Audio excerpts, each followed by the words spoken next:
I have to tell you, in my opinion, Julian Assange is a hero. What he published was truthful information that the American public and the world had the right to see. He's a publisher, just like we are. Judge, he does expose State Department secrets the world had no business seeing. But just as if we, working for Fox News, received secret information, my God, the public has to know this. The person who gave it to us commits the crime. The publisher does not commit the crime. If he's guilty, Mr. Assange's attorney in the U.S. issuing a statement calling his arrest a, quote, unprecedented effort by the United States seeking to extradite a foreign journalist to face criminal charges for publishing truthful information. Is this guy a hero or is he a villain? Well, I think if you believe in national security, if you believe in the safety of the United States, he's a villain. I think it's a very good thing that the United States government is communicating that it may take a while to get to you. But if you violate our secrets, if you endanger our national security, if you put the country at risk, we're going to come after you till we get you. And I think that's exactly the right approach. Nobody has the right to leak secrets. That if you go back and you look at how much damage was done by all of these leaks, how many people who had cooperated with us were suddenly exposed, how many of our allies were offended. This is not a game. This is not somebody's right to go off on their own. At the heart of civilization has to be a set of rules and some kind of accountability. I'm glad he was arrested. I think hacking, stealing classified secrets, releasing them in a way that endangers the safety and security of American soldiers. I think Julian Assange has to face justice here. The extradition ought to be pursued quickly and effectively.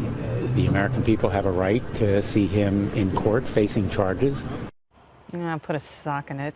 All right, senators from both parties applauding the indictment of WikiLeaks founder Julian Assange, who was taken into custody in London yesterday. The U.S. charging Assange with conspiring to hack into a government computer to help release a trove of classified documents. Warning, quote, criminally prosecuting a publisher for the publication of truthful information would be a first in American history and unconstitutional.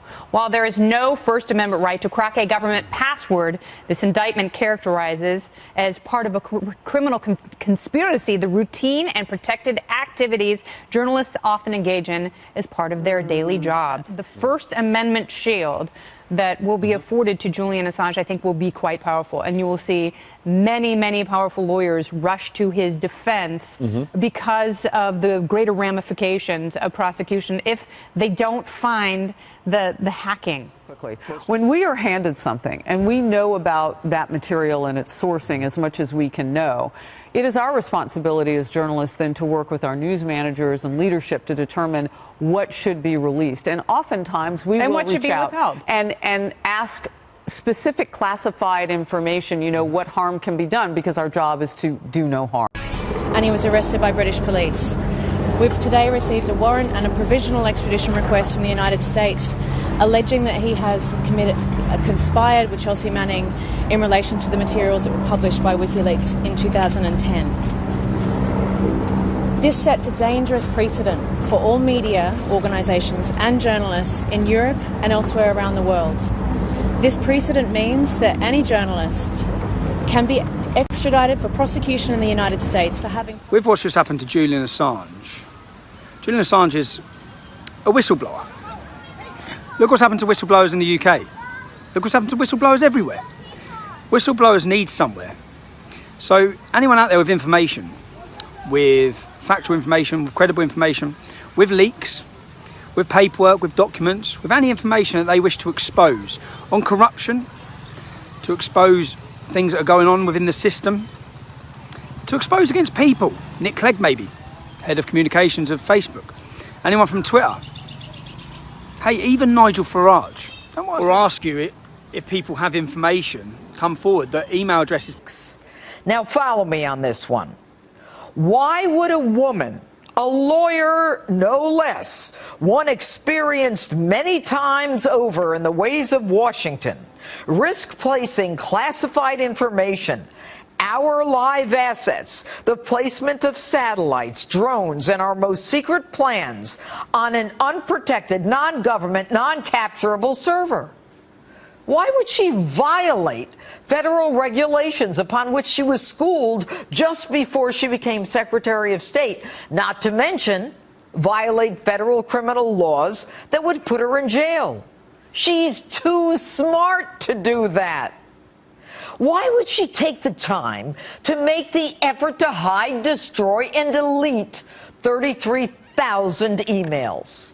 I think what has to happen is everybody's been talking about grand juries lately. They should get a grand jury to investigate this entire matter, from the emails to the tarmac meeting to everything in between to the bleach bit. All of that needs to be reviewed. In fact, the concern was that the whole system would be very damaging to our nation's foreign relations. This further shows that the Clinton email investigation by the Obama FBI and DOJ was a sham, and that this current Justice Department finally needs to hold Hillary Clinton accountable to the rule of law. No information that it wasn't about a film. And this is Hillary days earlier. We know the attack had nothing to do with the film.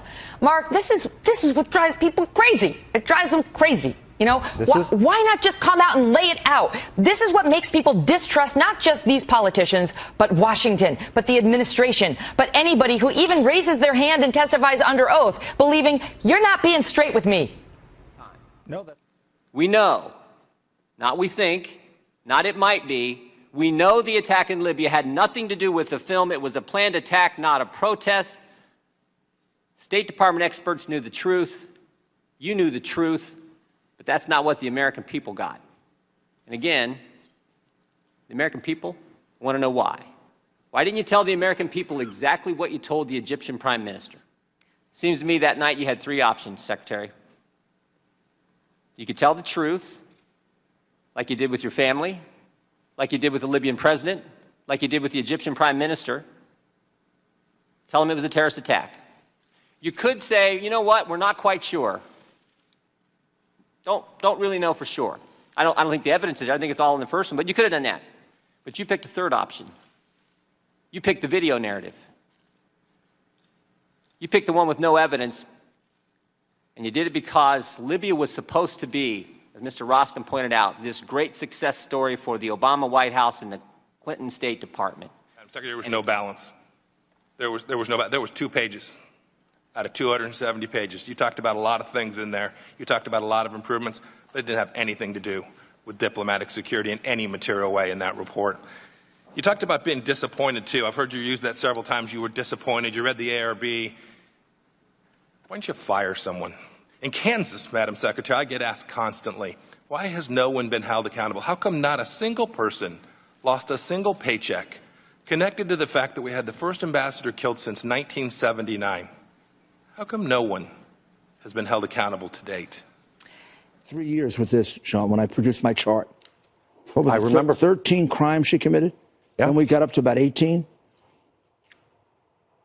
I'm sorry, Hillary.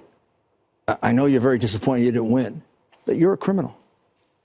Equal justice would mean you should go to jail. I do not know why the Justice Department is not investigating you. And we have national security secrets for a reason. He helped expose them, and I hope that he gets a fair trial, which he should. I hope he gets extradited to the U.S., of course, and faces justice. Also in this statement, it refers to Chelsea Manning. Manning using the computers to download classified records and transmit the WikiLeaks. Clearly, the U.S. government thinks there was a conspiracy between the two of them. We're going to be a lot on this throughout the day. Again, this is a quote from FBI notes.